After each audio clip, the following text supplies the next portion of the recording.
আসসালামু আলাইকুম।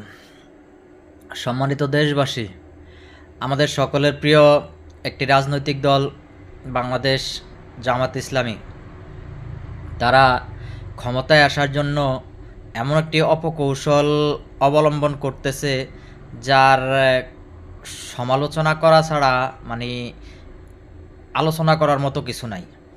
এখন সমালোচনাটা আসলে হয়ে যায় গীবত, আবার গীবতটা হয়ে যাচ্ছে এমন একটা দলের বিরুদ্ধে যে দলটা নিজেদেরকে ইসলামী দল দাবি করে। আবার এই ইসলামী দলের বক্তারাই আমাদেরকে জীবনভর শুনিয়ে এসেছে গীবত গাওয়া নিষিদ্ধ ইসলামে। মানে গীবতের গুণাটা এতটাই প্রচণ্ড ভয়াবহ যে আপনার জিনার চেয়েও গীবতের গুণা কিন্তু বেশি। গীবতকারীকে আল্লাহ এমন একটা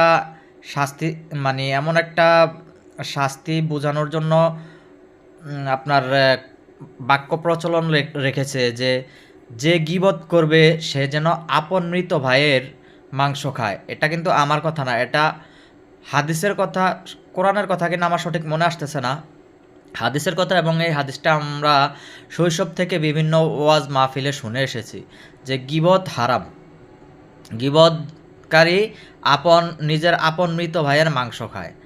এখন কথা হলো, এই দলের বিরুদ্ধে রাজনীতি করতে হলে তাদের বিরুদ্ধে তো কথা বলতেই হয়।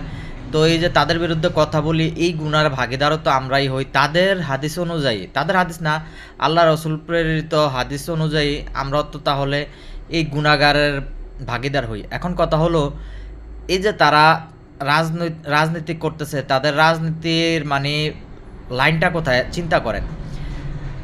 জামাত গত এক বছরে প্রায় 7,000 পেজ, ফেসবুক পেজ এবং আইডি ক্রয় করেছে। তো এই 7,000 আইডি এখনও অ্যাক্টিভ করা হয়নি। এগুলো অ্যাক্টিভ করা হবে বিএনপির আপনার নমিনেশন দেওয়া হলে। মানে বিএনপির প্রত্যেকটা প্রার্থীর বিরুদ্ধে আলাদা আলাদাভাবে সাইবার যুদ্ধ করবে। তো সাইবার যুদ্ধে তারা কি করবে? একমাত্র গীবত করবে, মানে অপপ্রচার করবে। তো অপপ্রচারটাই তো গীবত। অথচ আপনারা সারা জীবন আমাদেরকে শুনিয়ে এসেছেন গীবতকারী নিজের আপন মৃত ভাইয়ের মাংস খায়।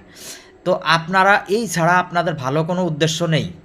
আপনারা তো এই যে 7,000 আইডি কিনছেন, প্রত্যেকটা আইডির মধ্যে নাকি 1 লক্ষ করে ফলোয়ার্স বা সাবস্ক্রাইবার আছে, 1 লক্ষের উপরে, সর্বনিম্ন 1 লক্ষ করে। তো এদের কাছে আপনারা কি মেসেজ দিবেন? মানে অন্য দল খারাপ, অন্য দলের এই দোষ আছে, ওই দোষ আছে, ওই আছে। তো এগুলোই তো গীবত।